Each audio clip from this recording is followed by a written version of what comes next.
Jika mendirikan peternakan setelah permodalan cukup, kemudian yang dipersiapkan adalah bank pakan dan dipersiapkan adalah bank pakan. Kemudian ternyata seperti ini, maka dipastikan keberhasilan teman-teman itu mendekati 100%. Tinggal keilmuan dan perawatan saja. Jadi silakan dicoba dengan sistem.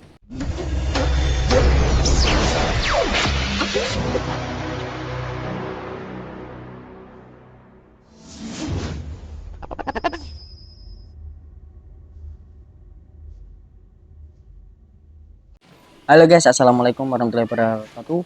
Jumpa kembali dengan Jalal Putra Channel. Kali ini kita akan bahas tentang bagaimana untuk menghindari peternakan yang kita kelola menghadapi kerugian. Jadi cara menghindari kerugian itu ada step-stepnya dan ada tahap-tahapnya. Juga ada caranya. Nah, jadi buat kalian yang baru bergabung dengan channel ini, silahkan bantu subscribe, like, comment, and share teman-teman agar teman-teman bisa mendapatkan notifikasi atau informasi saat saya upload video. Oke teman-teman, tahap-tahapan yang harus dipersiapkan oleh teman-teman saat teman-teman ingin mendirikan sebuah usaha peternakan untuk skala usaha yang bukan sampingan, untuk skala usaha yang dimana ingin dijadikan sebagai usaha utama. Jadi yang pertama yang harus dipersiapkan oleh teman-teman adalah permodalan guys. Nah, jika teman-teman ukuran modal sudah cukup, sudah mencukupi, maka teman-teman yang harus dipersiapkan adalah keilmuan. Nah, keilmuan ini nanti akan menentukan seberapa berhasilnya teman-teman dalam menjalankan usaha peternakan tersebut. Keilmuan bisa didapat dari senior atau dari teman-teman dan tetangga atau dari medsos, bisa dari YouTube ataupun bisa dari yang lain-lain. Itu untuk keilmuan, dan itu bisa dipelajari semua bisa. Dan ilmu bisa diupgrade setiap hari, setiap teman-teman berkunjung ke peternakan-peternakan besar yang dimana teman-teman tinggal. Itu kemudian yang dipersiapkan adalah bank pakan. Nah, bank pakan inilah yang nantinya akan persentasenya akan menentukan keberhasilan sangat besar. Bisa kedapatan berhasilan sangat besar ditentukan di bank pakan ini.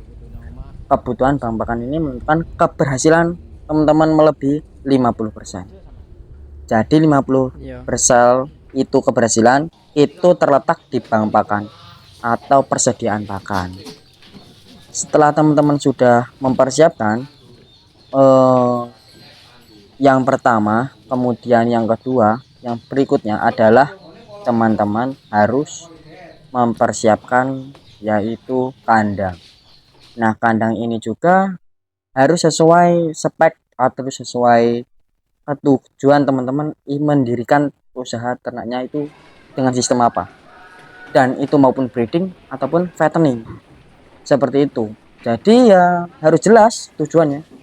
Kalau mau breeding maka sistem kandangnya juga berbeda. Kalau mau fattening pun atau pengembangan juga berbeda kandangnya guys. Ukurannya itu sudah berbeda. Ini harus teman-teman pelajari dahulu.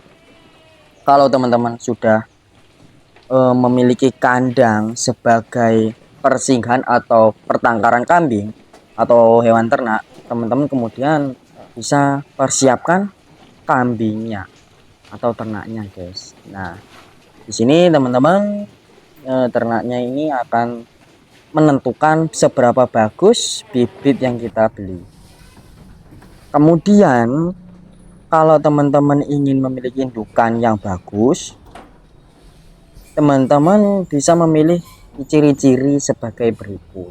Jadi silahkan cari indukan yang ambingnya atau kantung susunya itu besar, itu putihnya tidak terlalu panjang, kemudian tulangannya besar.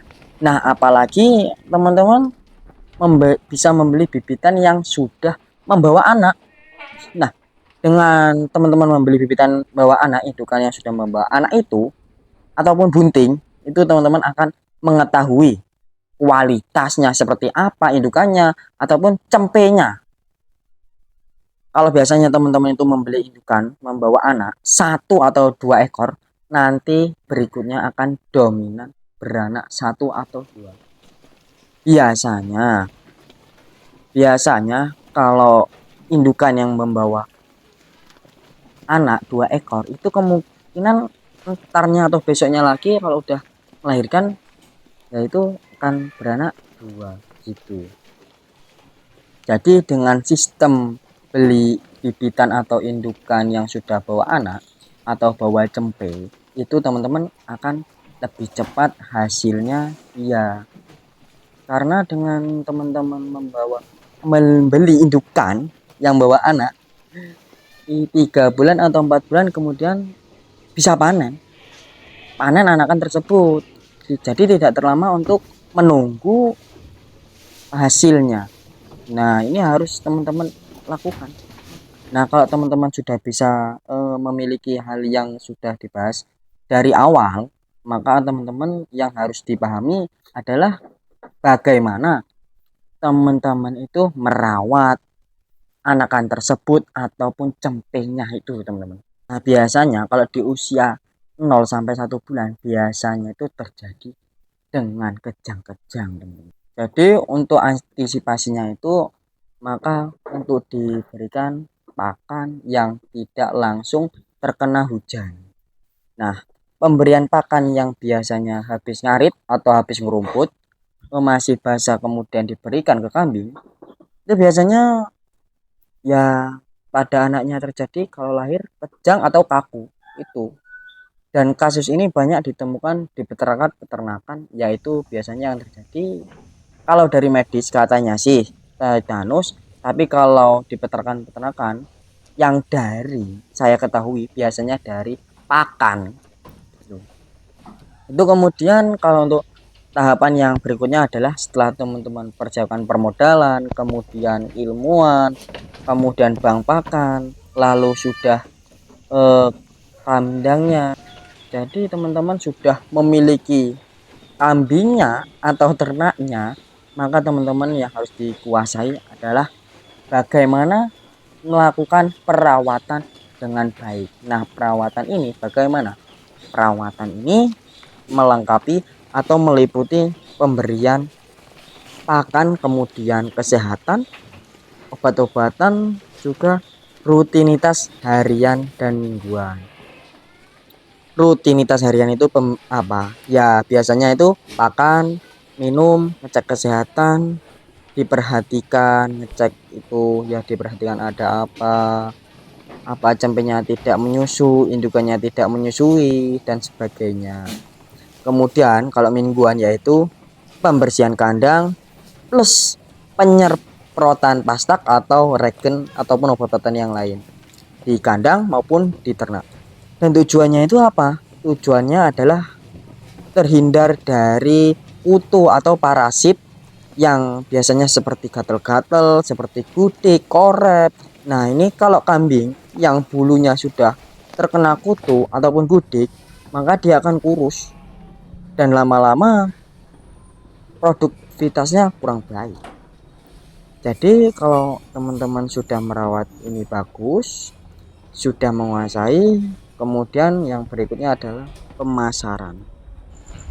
Nah, di pemasaran inilah teman-teman sebala dari usaha yang teman-teman jalankan ataupun kerjakan. Jadi biasanya teman-teman ini semua sudah menguasai, tapi saat penjualan, saat pemasaran, di pemasaran inilah teman-teman tidak menguasai, sehingga hasil teman-teman dapatkan tidak maksimal.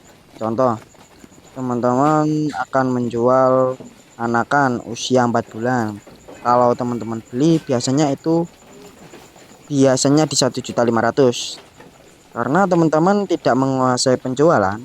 Saat ada bakul ataupun orang yang membutuhkan itu biasanya teman-teman dijual 1 juta karena teman-teman tidak tahu bagaimana cara menjual dan harga pasaran yang berada saat itu teman-teman ya. Jadi step-stepnya, tahap-tahapan ini harus kuasai dulu untuk terhindar dari kerugian. Maka teman-teman yang harus kuasai semua Ya, karena yang sering terjadi apabila teman-teman sudah usaha peternakan tapi tidak memiliki sistem yang kita bahas saat ini, maka teman-teman akan terkendala.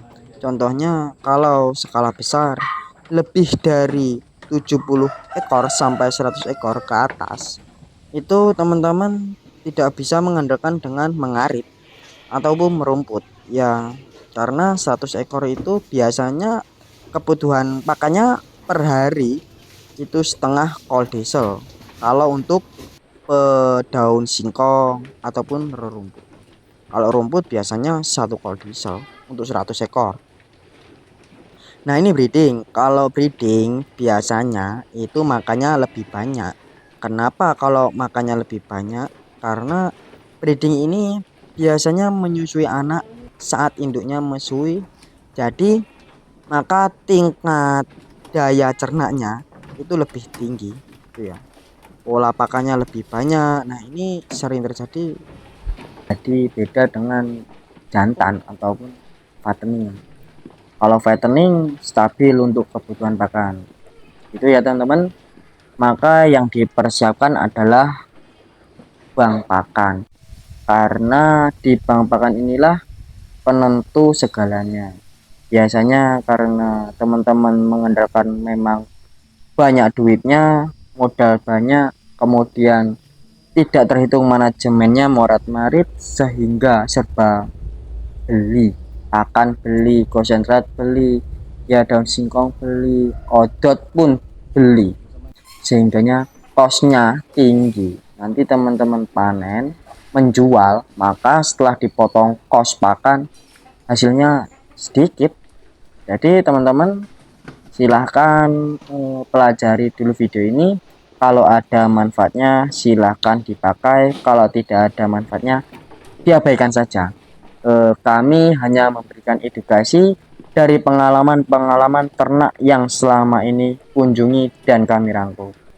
Oke guys, untuk sekian dari sini saja. Semoga video ini sangat bermanfaat dan saya minta bantuannya buat teman-teman untuk memperkembangkan channel ini dengan cara subscribe, like, comment, and share tentunya agar teman-teman bisa mendapatkan notifikasi atau informasi saat saya upload video.